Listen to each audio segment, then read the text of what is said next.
Welcome to Business Influencers. I'm your host, Chris Salem. Hope everyone is having a great week. And if you are new to Business Influencers, welcome here at the TALRadio.org platform. Again, we hope that you enjoy many of the great shows on this platform across many different subject areas. Again, allowing you to get to choose what type of content best resonates with you. We've been in here with TALRadio now going on almost over 4 years now. Hard to believe. And again, we want to thank those listeners that have been with us since day one. Again, this goes out to you always. We're here committed to bringing in subject matter experts to help elevate you and your business's level of influence to the next level. Today's show is being brought to you today by Alumni Direct. Alumni Direct is a new social media community platform dedicated to bringing alumni together from all different generational types and an opportunity to meet new people for the first time. Now, it is a membership program taking out all the noise out of social media. You get to generate genuine and authentic relationships with the people you choose to interact with. If you'd like some more information about Alumni Direct, check them out at alumnidirect.com. That's alumnidirect.com. So again, any of you listeners, again, you could follow us here on not only on TALRadio, but also YouTube for our video portion, and Spotify and Apple for our audio version. So whatever you prefer, feel free to follow us there as well. Well, we got a great show for you today. We're going to be talking about the L.O.V.E Framework. Yes, L.O.V.E is an acronym here. So you're going to learn what that acronym is, the L.O.V.E Network. We're here with our subject matter expert, Lulu Essey. She is a certified life coach and host of the Lulu Essey podcast, who transforms lives by positioning self-love not as selfish indulgence, but as an essential infrastructure for sustainable success. After navigating a 30-year journey with severe bipolar disorder while building an award-winning career as an executive creative director across South Africa, Asia, and New York, she discovered that genuine transformation happens from the inside out. Through her L.O.V.E, acronym again, framework, and raw, unedited weekly conversations on her podcast, she guides individuals to build unshakable confidence and create success that feels as good as it looks, one sustainable step at a time. And without further ado, we welcome Lulu Essey to the show. Lulu, how you doing today? I'm doing great, Chris. Thank you so much. I'm really so happy to be here with you. Thank you for the privilege of having me on your show. Oh, our pleasure. Thank you for taking the time out of your schedule to be with us here today. And we like to always start off with a backstory about this topic, the L.O.V.E network, the L.O.V.E framework here. And obviously, if you are using this now and helping so many people, around the world, it was probably, and I never like to assume and speculate, but on some level, you probably used it for yourself before you did it, with other people. If you could share your story and what led you up to adopting the L.O.V.E framework and how it worked for you, and taking us from there and how it's helping people really break free of things that could be holding them back. Sure. Thank you, Chris. I mean, there's so much to talk about and so much to break down, but I'll start with a little bit of my personal story. So I came to what I call the L.O.V.E or the L.O.V.E framework through over 30 years of really struggling with severe bipolar. And also I had issues with self-harm and there was a lot of self-hatred. For the first, when I got my diagnosis in my early 20s, the first few years were crazy. I was in and out of institutions. It was really chaotic. And once I settled down a little bit, I started climbing the corporate ladder. I started building my career, which was really challenging to do while managing a mental illness at the same time. But I got there and I climbed the corporate ladder, and it was through that process that I realized there was something missing, because from the outside to the outside world, it looked like everything was perfect. I had the accolades, I had the awards, I was getting further on in my career, but inside I felt empty. I felt desperate. I felt sometimes it was so bad that I felt almost like this paralysis. And I realized the breakthrough came when I realized that I had this all backwards. I was looking for the feeling of being enough, the feeling of being worthy, the feeling of being loved through all of this external validation. And the truth is, it can only come from inside. So, and the breakthrough, what I want to be clear with you about, Chris, is it didn't happen in an instant. It wasn't some magical moment that I had one big epiphany. It was gradual, and it took years to really kind of grasp what was going on. But I now firmly believe that transformation is an inside job, and the foundation of that transformation is self-love, because that's what makes success, that's what makes joy, that's what makes fulfillment sustainable, is having that foundation. Yeah, I love that. Like, you can't give from an empty cup, right? You know, it's like the oxygen mask theory, and they always say, like, when the oxygen mask comes down, what do? You put it on yourself before you put it on your child. But most people would just out of instinct would put it on their child before they put it on themselves. But how can you help somebody that when you can't help yourself? Completely. And I think the thing that I talk about, I like to term it an infrastructure crisis. I think we are dealing with an infrastructure crisis, and self-love is the infrastructure that we're missing. If you look in the world, what's happening politically, geopolitically, socially, economically, I mean, people are feeling like they are powerless. They're feeling like they have no agency over their lives. And this is a tool. It's not the only tool, but it is a tool that no matter who you are, where you are in the world, you can start using this tool right now. You don't need government funding. You don't need to change government policy. You don't need any of those external things. You can start doing it right now, today. But what I want to say is that the reason people, there's something called what I like to call the repellent factor. People are repelled, literally repelled by the idea of self-love. And that's because of our conditioning. You know, we taught that it's not impactful enough. It's a self-indulgence for people who have got money, who are wealthy. It's not going to make the difference that we want in the world. Now, Chris, I have not swallowed an illusion pill, and I don't want to oversimplify what's happening in the world. The problems that we're facing are very complex, they're very deep, and they're very layered, but we do have agency. It takes time, though, and it takes commitment, and it takes work, and people want quick fixes, something that's going to magically happen overnight, and that's not sustainable. Those types of quick fixes don't last. They don't last. It's a process, like you said. You know, you got to commit. You got to do your part and trust it. And the things that you can't control, you got to trust that whatever that is, it's going to do its part. I totally 100% align with what you're saying. Yes. And I think also there's why people are repelled by the idea of self-love is there's this element of embarrassment. And because when you go inside, you have to be vulnerable, and you have to have the courage to be able to look at and be comfortable being uncomfortable. So people get cringy about it. They get uncomfortable because they'd rather focus on things outside of themselves than really do the hard work of going inside, because it's messy, Chris. Once you start looking inside, it can be really messy and it can be difficult. Yeah. However, it does get easier with time, but you have to be committed. If you could share with us, you shared your backstory. You've shared about the importance of self-love, because I agree. You can't give what you don't have. And the best way you could help somebody is through your example and through your resourcefulness. If you just do for people, you're just keeping them stuck and stagnant and dependent on you. That doesn't make anything better. And I learned that the hard way, because I'm a recovering passive aggressive. And, I had to learn that the hard way. And thank God I learned over a number of years where, I don't do that anymore. Thank God.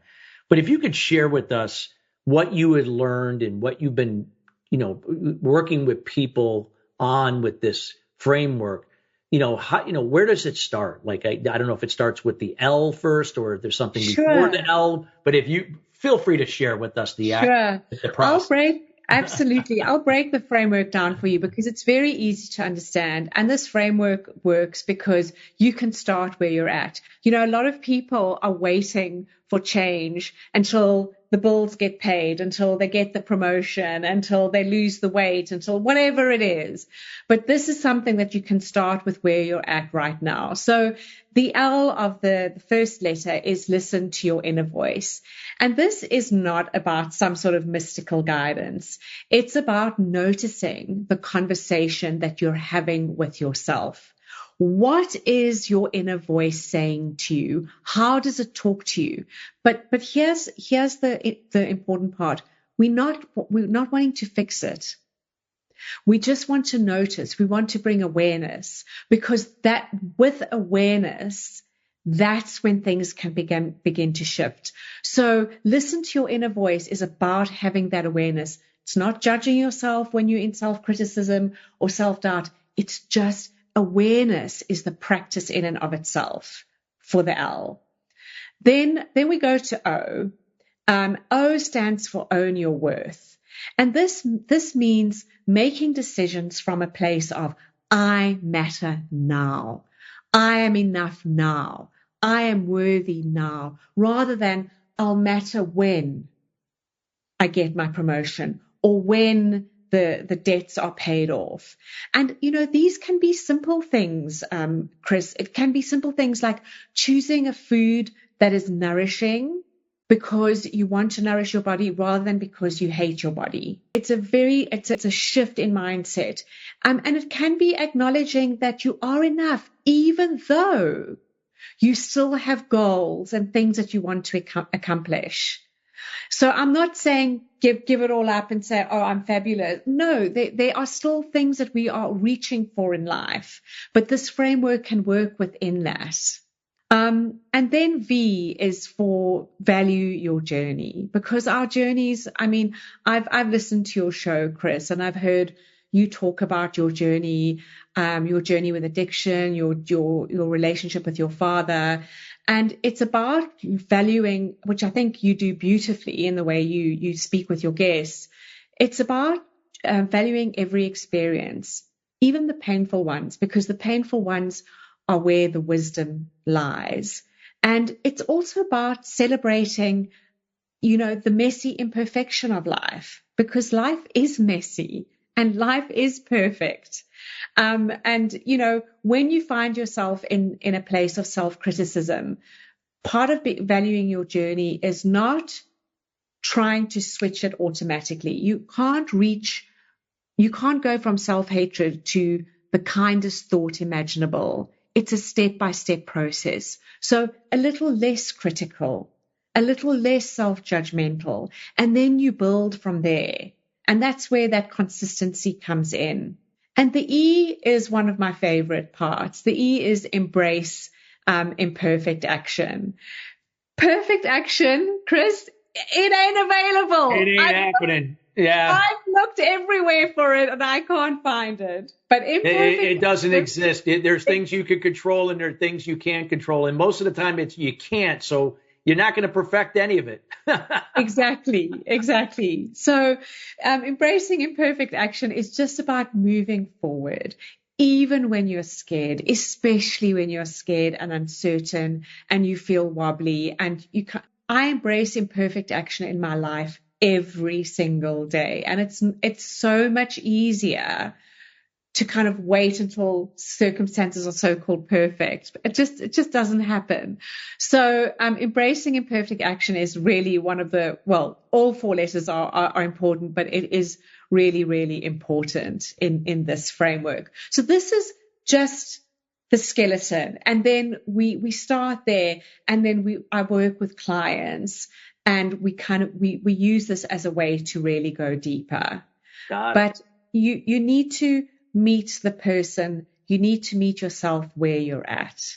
I love that, what you just said, because there's so many cookie cutter processes out there. And it's just like you said, there's nothing perfect that's going to work for every person or every type of person. Everyone's going to be at a different level, a different phase, a different journey, so it's got to meet people where they're at and be able to adapt to where they're at and where they desire to be, from there. Absolutely. Yeah. And Chris, use a very powerful word then, that is adapt. Yeah. When I work with clients, this is a framework. They don't need to follow it to the letter. More importantly, make it your own. Put your own words to it. Bring yourself to it. Because I also think in the whole personal development space, people are trying to follow other people's formulas, and it doesn't work. Yeah, true. Know yourself. You need to be able to work with what you have. And also, the thing about things that are rigid, like rigid frameworks and rigid rules, our lives are so different. We are so unique. Our circumstances are so different. So you need something that you can apply to where you're at, not something that requires a certain set of circumstances. Yeah. Agree, 100%. I love what you shared there, and I hope listeners, you're getting great value from this, framework. And obviously, Lulu can only share so much in a half an hour, so this is at least going to get you to at least get a framework of how this could work possibly for you, so you can get in contact with her. Which we'll be leaving her some time at the end to share that information. Of course, we'll have that in the show notes. So anything like Lulu, with this framework, like you said, people don't have to feel like they have to be at a certain place. They could start wherever they are. And sometimes if they've been programmed to be somebody they're not, or at least that's what I did for the first 31 years of my life. And then I figured out why I was so miserable, because I wasn't being me, that, I finally figured it out. But, so for those that are listening, that it doesn't matter where you are, you could start with it, and you just got to be open. You got to stop listening to that.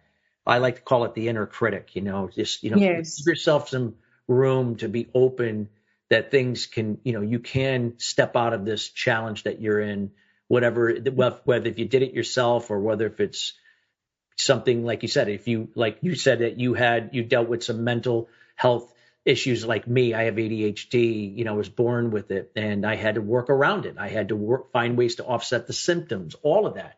But I didn't sit there and crawl into my hole. Why me? Why did this happen? Or use that as an excuse. I did things within my control to find how I can offset that and maximize what I could being an ADHD person.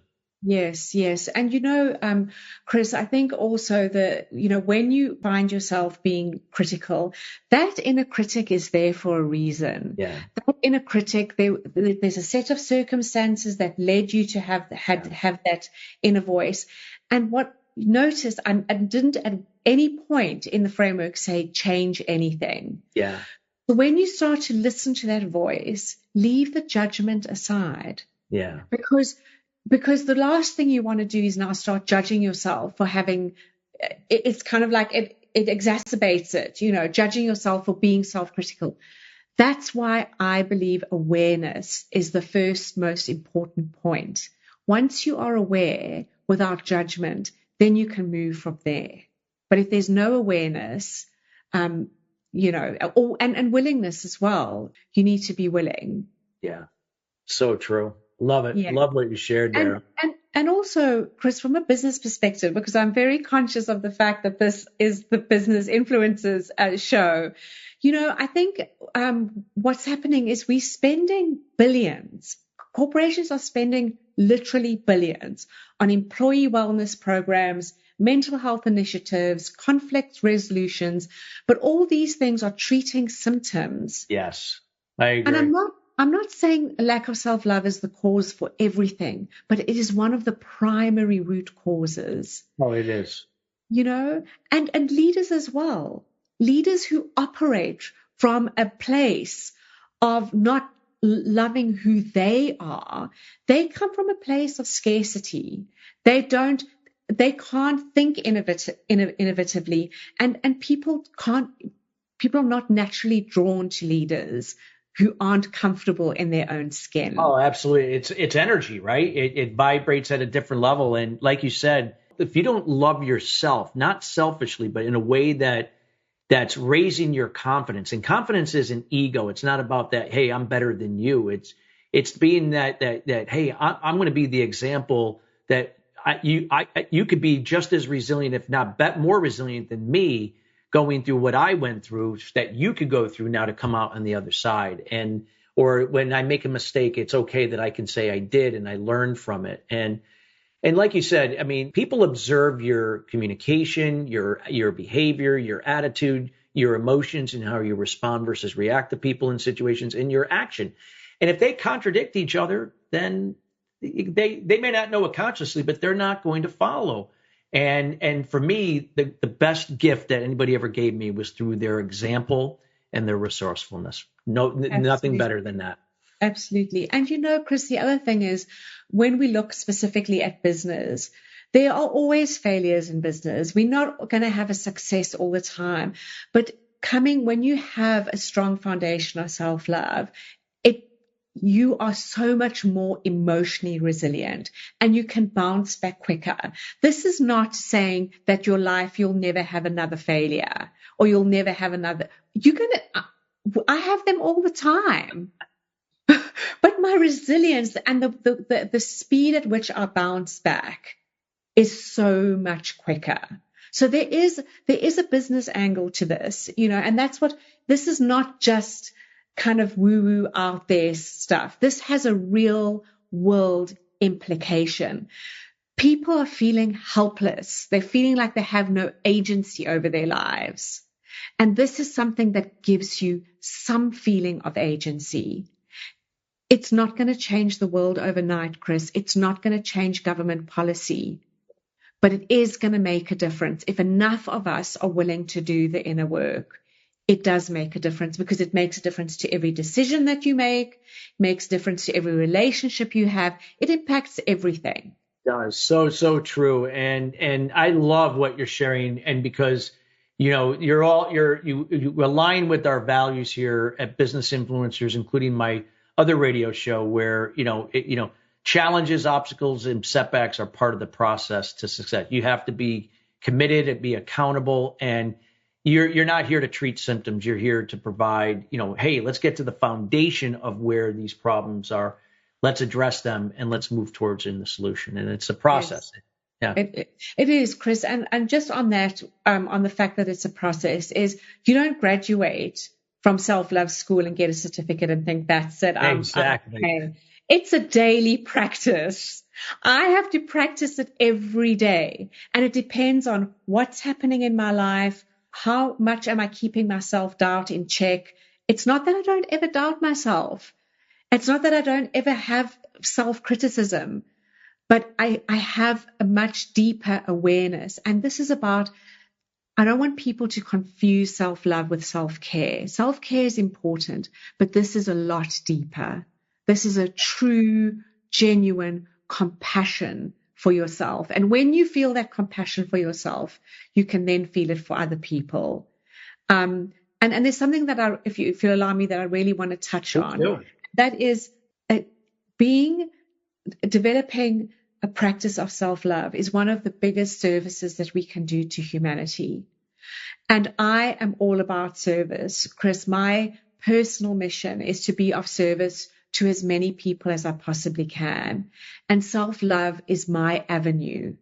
It's teaching this and giving people these tools is my avenue to be of service. So we're not talking narcissism here. Yeah. We're not talking indulgence here. We're not talking spa days and manicures, although those are fabulous and I don't throw shade on those. But this is something a lot deeper. That's why I call it an infrastructure. Yeah. No, this is wonderful. Such valuable information here that you're sharing. Thank you. Thank you for this. And so I want to make sure we're towards the end of the show, Lulu, and I want to make sure that this audience has an opportunity to reach out to you, get to know what you're up to, anything you'd like to provide them. First off, I want to thank you for taking time out of your schedule to be with us here today. And thank you from the Touch of Life Foundation and the TALRadio team for being here with us. Of course. Well, thank you for having me. Chris, people can reach out to me on my website, luluessey.com. My podcast is very simple. It's the Lulu Essey podcast.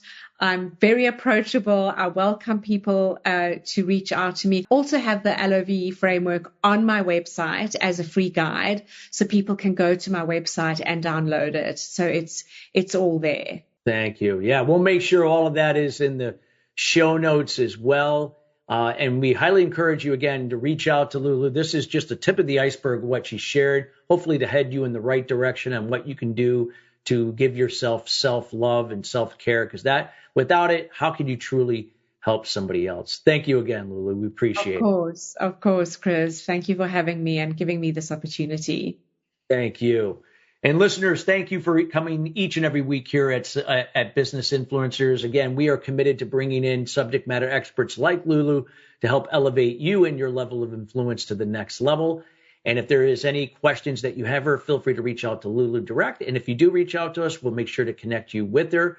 And again, we welcome you to come join us next week at the same time for another topic, another subject matter expert. Till then, everybody, have a great rest of your week. Take care.